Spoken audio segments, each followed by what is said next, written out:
결국 이렇게 될 줄 알았다. 이거 터질 게 터졌구나. 이거 봐. 내가 뭐라고 했어? 아직은 아니라고 했지? 이런 반응하셨던 분들 살짝 기분 좋으실 수도 있을 것 같은데요. 지금 거품이 완전히 빠지고 있다고 합니다. 어떤 거품? 전기차 거품이요. 전기차가 최근 2년, 아니 1년 사이에 말도 안 되는 성장세를 보여왔잖아요. 그런데 또 작년하고 비교했을 때 올해는 너무 분위기가 다른 거죠. 이제는 어떤 얘기까지 나오냐면 전기차 회사들이 줄줄이 파산하고 구조 조정을 하면서 옥석이 가려진다는 얘기까지 나옵니다. 얼마 전까지 환상도 가득한 산업이었는데 이제는 그게 아니다, 뭐 이런 식으로도 얘기가 나오고 있습니다. 이게 그런데 가볍게 볼만한 문제는 아닙니다. 우리나라도 얼마나 많은 기업과 인력들이 전기차 산업에 관련되어 있나요? 전기차 회사뿐 아니라 부품 회사, 배터리 기업, 굉장히 많은 이해 관계자들이 있잖아요. 우리나라 경제 산업만 생각해도 전혀 가볍게 볼 문제가 아니고 전기차를 구매했거나 구매 예정인 차주들한테도 날벼락 같은 소식일 수 있거든요. 그래서 오늘은 전기차 산업의 최근 변화를 어떻게 받아들여야 할지, 전기차는 앞으로 망하는 건지, 이런 걸 종합적으로 쉽고 빠르게 정리해드리겠습니다. 내 차니까, 소중하니까.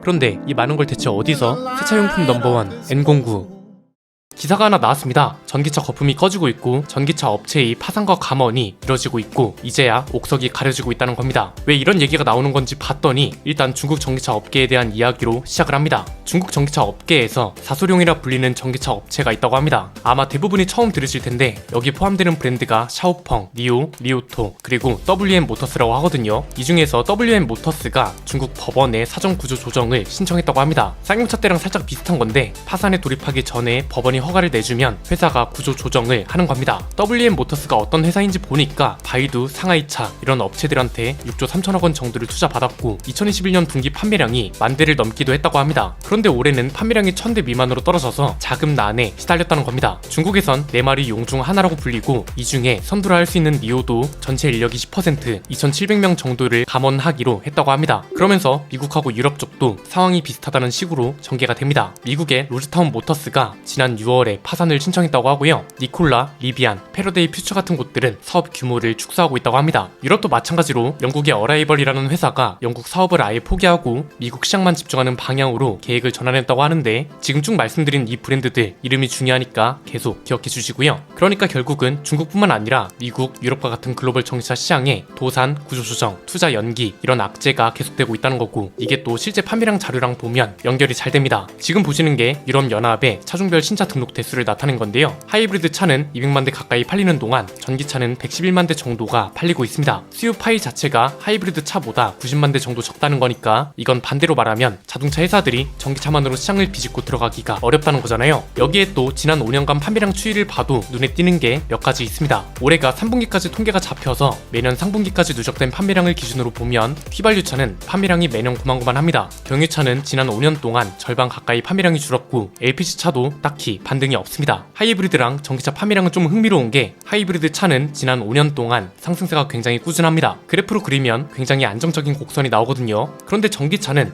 2021년까지 상승세가 완만하다가 작년에 거의 2배 가까이 뛰었잖아요. 그런데 올해 들어서 성장세가 주춤해서 오히려 같은 기간 동안 판매량이 줄었다는 게 눈에 띕니다. 마침 시장 전체적으로 전기차가 주춤하다고 하고 국가별로도 전기차 회사들이 줄줄이 파산에 구조조정까지 된다고 하니 사태가 너무 심각하게 느껴집니다. 그런데 이게 반은 맞고 반은 틀린 얘기라서 구분이 좀 필요합니다. 일단 전기차 기업들이 파산을 어떻게 받아들여야 하나, 이것부터 좀 구분을 제대로 할 필요가 있습니다. 전기차 기업들이 파산, 이건 그냥 냉정하게 봐야 하는데 살아남을 회사들만 살아남고 나머지는 걸러지고 있다는 겁니다. 앞에서 제가 쭉 나열해드린 회사들의 이름을 기억해달라고 말씀드렸잖아요. 이 중에 아주 이름이 익숙하거나 들어봤거나 유명하다고 생각되는 회사 거의 없지 않았나요? WM 모터스, 니오, 로즈타운 모터스, 어라이벌 이런 회사들이 테슬라나 폭스바겐만큼 자주 들어본 회사는 아니잖아요. 실제로 샤오펑 같은 회사들은 중국 내에서도 순위권 밖에 있는 회사입니다. 중국에서도 비아디, 테슬라, 지리 이 정도가 아니면 중국 인구나 수요 시장 규모에 비하면 나머지는 아주 미미한 수준이란 거죠. 그래서 일단 우리가 잘 모르는 회사들이 파산하거나 구조 조정하는 거 이런 건 소비자 입장에서 굳이 크게 신경 써야 하나 싶고요. 중국이 이런 이슈에서 유독 두드러지는 거, 이것도 이유는 하나입니다. 원래 빠르게 성장한 만큼 부작용도 큰 거라 이것도 사실 당연한 겁니다. 방금 전에 보셨던 것처럼 중국 전기차 산업 전체가 몰락하는 것도 아니고 통계 착시, 해석 오류에 따라 심각하게 보인다는 거죠. 그렇잖아요. 원래 어떤 산업에서 순위권에 들지 못하고 우왕좌왕하는 곳들은 큰 회사의 인수가 되거나 파산하는 게 당연한 겁니다. 그래서 이것만 가지고 자동차 산업 전체의 몰락이라 보는 건 무리가 있다는 거고, 그래서 저도 전기차 산업의 몰락이다 이런 표현은 안 쓰는 겁니다. 이렇게 표현하는 건 틀린 거니까요. 그래서 시작할 때 봤던 기사 제목에 있던 표현이 그나마 적절하다고 생각합니다. 거품 꺼지는 전기차, 이건 또 맞거든요. 거품이 너무 많이 갑자기 생겨난 것도 맞고, 이제는 딱 필요한 살아남을 회사들만 남아가는 과정이고 거품이 없어지고 있는 거죠. 이 대목에서 그런 생각이 드실 겁니다.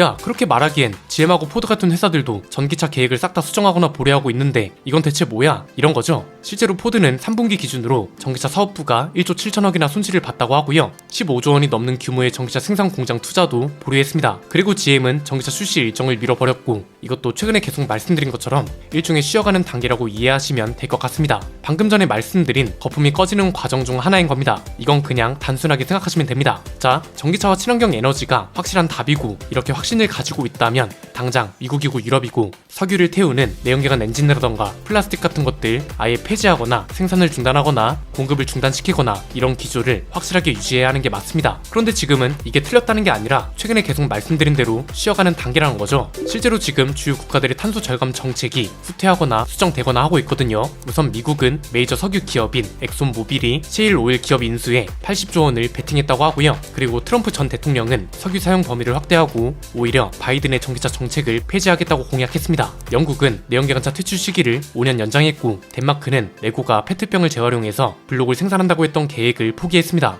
이외에 독일이나 이탈리아가 이퓨얼을 활용한 내연기관차는 계속해서 생산할 수 있도록 해야 한다고 주장한 내용이나, 포드나 GM이 전기차 생산 계획을 미루거나 아예 투자 계획을 보류하는 것도 이런 내용에 포함되겠죠. 이걸 왜 쉬어가는 거라고 표현하냐면 아직 완전한 확신이 없는 겁니다. 확신이 있다면 내연기관차고 뭐고 당장 없애버리고 석유 관련된 제품은 모조리 규제를 때려버리고 해야 하는데, 이게 실현 가능하려면 변수와 감당해야 할 것들도 그만큼 크다는 거죠. 이게 전기차로만 설명을 하면 오해하는 분들도 꽤 많은 것 같더라고요. 그래서 비유와 함께 설명해 드리겠습니다. 과학자들도 확신이라는 걸 안 합니다. 왜냐면 확신 자체가 리스크거든요. 과학에도 수많은 변수가 존재하기 때문에 과학자들도 어떤 현상이나 이론을 설명할 때 확신이라는 걸 하지 않습니다. 자신이 없는 게 아니라 진짜 예상치 못한 무언가가 생겨날 수도 있고 현상이 생겨날 수도 있기 때문에 0.0001%라도 실패할 수 있다는 가능성을 열어둔다는 겁니다. 마찬가지입니다. 전기차가 세상을 지배한다는 확신은 그 어디에도 없고 비중이 늘어날 거라는 예측만 있습니다. 이게 지구 환경과 인간을 위한 일이라고 생각했기 때문에 모두가 짧은 시간 동안 집중을 했고, 그래서 그만큼 발전 속도도 빨랐던 건데 생각지도 못한 변수와 수정 사항들이 생겨서 잠깐 쉬어가는 단계란 겁니다. 비유하자면 AI랑 비슷한 겁니다. AI도 지금 연구 개발자들 사이에서 개발을 잠시 중단해야 한다는 말이 나오고 있다고 하잖아요. 개발을 아예 없던 걸로 한다는 게 아니라 쉬어가는 시간이 필요해서 그런 건데, 이유는 간단합니다. AI한테 한 달이 인간한테는 1년이나 되는 시간이라고 합니다. 이건 무슨 말이냐면 예상치 못한 변수에 대응하기 위해 인간이 움직이고 준비하는 속도가 AI가 너무 빠른 발전 속도를 따라가지 못한다는 거죠. 이에 따른 위험, 책임 이런 걸 감당할 수 없는 지경에 이를 수도 있기 때문에 아예 개발 자체를 잠깐 멈추자는 말까지 나오는 겁니다. 그래서 일론 머스크도 여기에 서명을 했었던 거고요. AI라는 것도 굉장히 많은 범위로 통제하는 게 필요한데 지금 그래서 오픈 AI도 오픈을 안 한다고 하죠. 사업화 가능성이 있다고 생각하고 얼마 전부터 구글을 포함한 빅테크에서 자신들이 개발하고 있는 관련 데이터 활용, 관련 논문도 심지어 못 내게 했거든요. 지금은 일반인들, 심지어 외부에 있는 대학 교수나 연구진들도 AI에서 무슨 일이 일어나는지 알 수 없는 상태고, 구글 같은 곳에 내부 연구개발 관계자들만 알 수 있다고 합니다. 전기차도 약간 비슷한 상황이라고 보시면 될 것 같습니다. 전기차로 가는 건 맞는데 최종 목표로 가기 전에 잠깐 쉬어가면서 수정할 건 수정하고 보완할 건 보완하는 그런 단계란 겁니다. 자, 여기서 중요한 건 뭔가요? 우리나라겠죠. 솔직히 우리 소비자들이 미국이나 중국, 유럽 소식까지 알 게 뭔가요?